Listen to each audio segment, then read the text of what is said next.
किस लिए आज यहाँ पे पुतला दहन किए हैं आप लोगों ने? मैं भारतीय जनता पार्टी पिछड़ा वर्ग मोर्चा काशी क्षेत्र उपाध्यक्ष अनूप जायसवाल। आज हम सब ने वाराणसी जिला मुख्यालय पर राहुल गांधी कांग्रेस के नेता जो है युवराज कहे जाते हैं, उनका पुतला फूका है, क्योंकि उन्होंने माननीय मोदी जी को कागजी ओबीसी कहा है। हमारे नेता के ऊपर कटाक्ष करना उनकी नियति बराबर ये दुस्साहस करते रहते हैं, और बाद में जब उसके ऊपर कोर्ट से कार्रवाई होती है तो जाके कोर्ट में माफ़ी मांगते हैं। कभी चौकीदार चोर कहते हैं, कभी मौत का सौदागर कहते हैं, तो जबकि उसके लिए जा कर के कोर्ट में फिर माफ़ी भी मांगनी पड़ती है उनको। और हम पिछड़ों के भावनाओं को उन्होंने एक तरह से छेड़ने का काम किया है, और इसका जवाब आने वाले दिनों में चुनाव में मतदान करके जनता भारतीय जनता पार्टी को 400 प्लस सीटों दे करके आशीर्वाद के रूप में राहुल गांधी को करारा जवाब देने का काम करेगी, क्योंकि उन्होंने पिछड़ों के ऊपर एक जो छेड़ा है, जब तक वो शासन में थे तब तक उनको जाति जनगणना नहीं याद आई।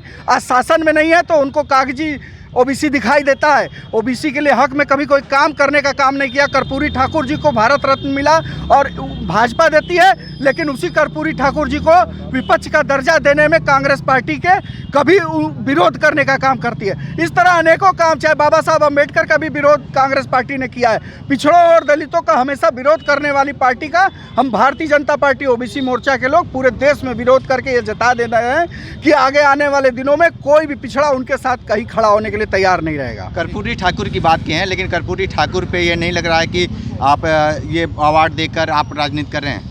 नहीं, क्यों? इतने दिनों से सरकार 70 साल उनकी थी, उन्होंने क्यों नहीं दिया? जबकि उनको बिहार में विपक्ष का दर्जा देने की बात थी, तब भी उन्होंने विरोध किया।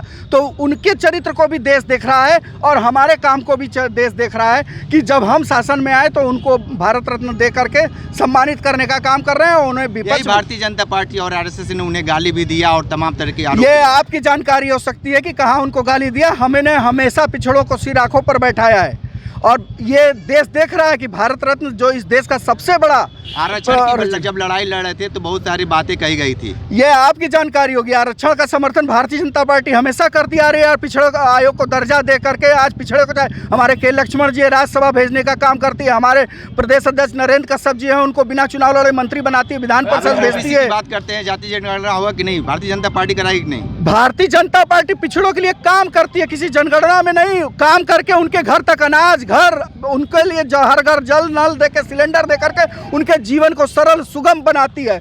राजनीति करने का काम नहीं करती है। उनके जीवन में क्या दुविधाएं हैं, क्या सरलता हो सकती है सरकार के रूप में, वो करने का काम करती है। केवल जाति जनगणना का नारा देके छलावा नहीं करती है। पेश है न्यूज बकेट हिंदी मासिक पत्रिका। पढ़ें इस महीने की पूरी खबर विस्तार से हमारे न्यूज बकेट की मैगजीन में। हमारी ई मैगजीन को मुफ्त में पढ़ने के लिए अभी लॉगिन करें www.newsbucket.in पर। इसके अलावा रोज की ताज़ा खबरों के लिए हमारे YouTube चैनल को तुरंत सब्सक्राइब करें।